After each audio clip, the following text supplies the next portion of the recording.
அதாவது தேவனோட பிள்ளைங்கள தீர்க்கதரிசியா இருப்பாங்க இல்லையா, அவங்ககிட்ட தேவன் சொல்றாரு நீ போய் நான் சொன்னதை சொல்லு அப்படின்னு சொல்லிட்டு ஆகாப் ராஜாட்ட போய் இந்த எலியா தான் அப்ப தீர்க்கதரிசியா இருக்காரு, அவர் போய் சொல்றாரு நீ இந்த மாதிரி நாபோத்தை கொண்டு அவன் லேண்டை பிடுங்கிட்டியோ அப்படின்னு சொல்லிட்டு.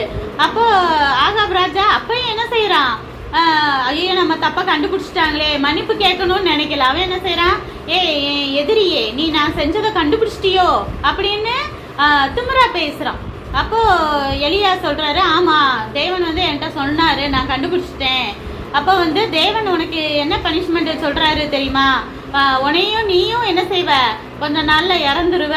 அதே போல ஏசபேல் தானே அவன் ஒய்ஃபு தானே அதுக்கு காரணமா இருந்தா இந்த மாதிரி கொல்றதுக்கு, அவளையும் என்ன செய்வேன் தேவன் கொன்றுவாரு, உங்க பிள்ளைங்க எல்லாருமே கொஞ்ச நாள்ல இறந்துருவாங்கன்னு தேவன் சொல்றாரு.